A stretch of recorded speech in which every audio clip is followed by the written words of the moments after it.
It's Easter, and it's that time when we see high volumes of people traveling to various destinations for the holidays. And it's also one of those times when deaths on the roads mostly happen. And experts say that if and when the new Administrative Adjudication of Road Traffic Offences, or the AARTO Bill, is signed into law, road fatalities might actually lessen. Now, at the end of last year's Easter long weekend, the Department of Transport recorded 510 deaths, which was a 14% increase from the 2017 figure. And to discuss this further from our Pretoria Studios, we're now joined by Layton Beard, who is spokesperson for the Automobile Association of South Africa. Layton, good afternoon, good morning. It's still morning. Welcome. Good morning. Yes, it's good to be with you. So let's get straight into it with regard to this AARTO Bill and why there is an expectation that this could possibly lessen the number of fatalities that we see on our roads during high volume periods. What's your take on this bill, and why do people believe that it could help in that regard? Well, I don't think it's intended specifically to lessen fatalities over high peak times. I think it's intended to deal with traffic on an ongoing basis. I think the concerns that people have are in the wording of the documentation and the legalities around some of the provisions that are contained in the AARTO Bill. I think that, when people look at the demerit system, they say that it's going to take bad drivers off the road. It's going to force drivers to reevaluate their own abilities because it's going to put points onto their licenses, and in such a way may deal a bit more effectively with reckless drivers. Our view as the AA is that the bill in its current form is flawed. There are some constitutional issues contained in that bill, some deep constitutional issues that need to be resolved. And when we look at the demerits itself, our concern is that when you look at the rand values of the fines and the values of the points that are given for certain offences, it's certainly not geared to road safety. In our view, it's geared more towards revenue collection and not towards road safety. But of course, even to get to that point, you need to have a service that is incorruptible, because if people can still pay their way out of the demerit system by bribing an officer, then this still falls flat on its face. No, certainly, and I think that counts for everything. You need a system that is effective, that is clean, and that works properly. And without that, obviously, you're not going to get anywhere. I think that the Minister of Transport needs to be lauded, and the Department of Transport needs to be lauded, as does the RTMC. They have certainly gone to great lengths to try and deal with the issues of corruption within the department, not only within vehicle testing centres, but also among officers on the road. And they've really gone to great lengths, and I think that from the AA side, we certainly applaud that. I think, though, unfortunately, there are still elements within traffic management, or rather in terms of road authorities, who may not be as clean as they should be. But again, I think the ministry, the department and the RTMC are well aware of that, and as far as we know, there are definitely moves to eradicate that from the system. Layton, just getting back to something that you said previously about the AARTO Bill and there being potentially some constitutional issues or dilemma therein contained. So what exactly are you referring to there? Well, I think first of all, there's issues around how the offences are actually delivered to people, not via post, via email. There may be issues around that.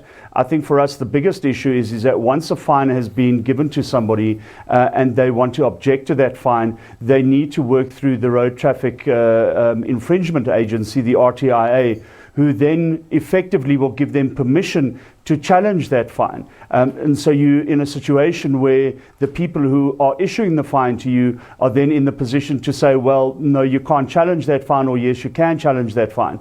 And that for us seems wholly unfair. And there, I think, lies a huge constitutional issue around who actually owns and operates and manages that process of the fines being issued. And if you are wanting to challenge them, who then owns and operates that process.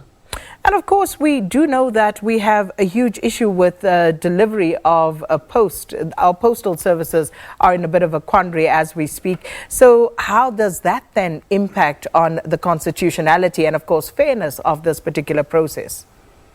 Well, sure, and I think that the issue there is electronic mail, but as we know, not everybody in South Africa has access to electronic mail. So that again is an issue that needs to be clarified, and for us that's a huge issue. Hence, we're saying that in its current form the bill may be flawed. So, Layton, and it's unfortunate that at this time of year we're always talking about road fatalities, and the numbers are absolutely staggering.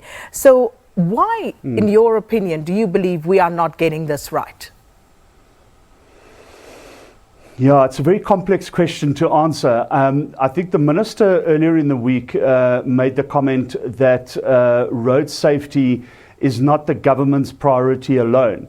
Government cannot deal with road safety on its own.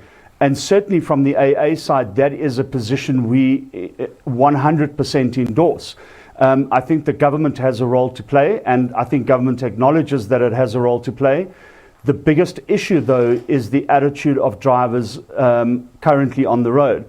So while government may have campaigns and intensify those campaigns at certain periods of the year when traffic is going to increase, which is a good thing, and they've got law enforcement out in force throughout the year, which we obviously applaud, there is still a huge responsibility and obligation on motorists, on drivers, on road users, pedestrians, people who use motorbikes and bicycles, to also adhere to the law and to basically follow the regulations. Without that cooperation from those road users, government can do whatever it wants and the situation is not going to change.